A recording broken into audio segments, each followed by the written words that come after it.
নমস্কাৰ, তোমালোকক মই বিভাজ্যতাৰ নিয়মসমূহ বুজাই দি আহিছোঁ একাদিক্ৰমে। আজি মই 4ৰ বিভাজ্যতাৰ নিয়ম বুজাই দিম। চোৱা, কোনো এটা সংখ্যাৰ শেষৰ দুটা স্থানত যদি শূন্য থাকে নাইবা সংখ্যাটোৰ একক আৰু দশকৰ স্থানৰ অংক দুটাৰে গঠিত সংখ্যাটো যদি 4ৰে বিভাজ্য হয় তেন্তে মূল সংখ্যাটো 4ৰে বিভাজ্য হ'ব। চাবা, আমি প্ৰথমে এই লাইনটো চাওঁ।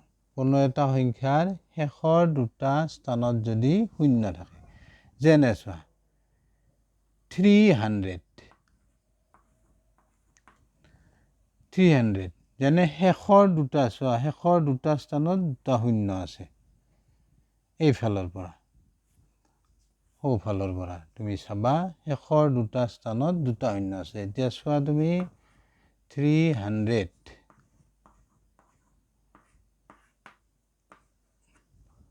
4ৰে ডিভাইড কৰিছা, 7 বাৰ যাব।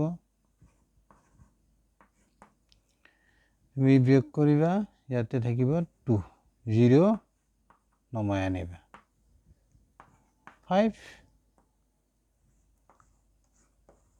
চোৱা, গতিকে 300ক 4ৰে বিভাজ্য হয়। আমি ভাগে শূন্য পালোঁ, গতিকে সম্পূৰ্ণ বিভাজ্য হ'ল। পালা বুজি? তেনেকৈ তুমি নিজে নিজে চাব পাৰিবা।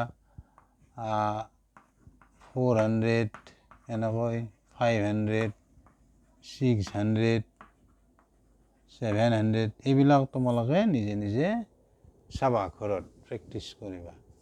এতিয়া নেক্সট চাবা, নাইবা সংখ্যাটোৰ একক আৰু দশকৰ স্থানৰ অংক দুটাৰে গঠিত সংখ্যাটো যদি 4ৰে বিভাজ্য হয় তেন্তে মূল সংখ্যাটো 4ৰে বিভাজ্য হ'ব। যেনে এটা চোৱা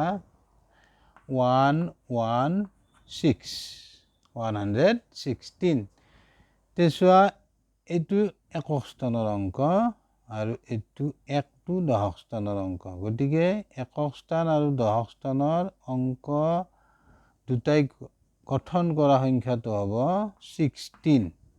16ক 4ৰে হৰণ যাব, 16ক 4ৰে হৰণ যাব। গতিকে এই মূল সংখ্যাটোকো 4ৰে হৰণ যাব। চোৱা 116 দুবাৰ 8 মাইনাছ কৰা 3 9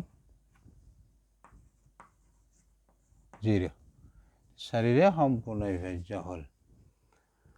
নেক্সট আৰু এটা চোৱা 232 একক আৰু দশক স্থানৰ অংক দুটাই গঠন কৰা সংখ্যাটো হ'ব 32। 32ক 4ৰে বিভাজ্য হয়।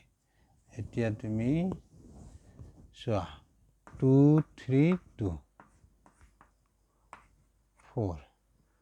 4ৰে দিবা 5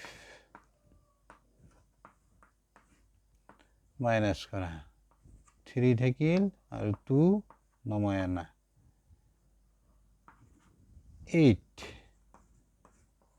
এইটো চোৱা, মূল সংখ্যাটোকো 4ৰে বিভাজ্য হ'ব। নিয়মটো বুজি পালা?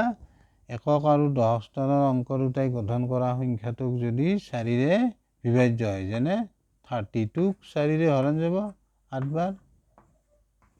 গতিকে মূল সংখ্যাটোকো 4ৰে বিভাজ্য হ'ব।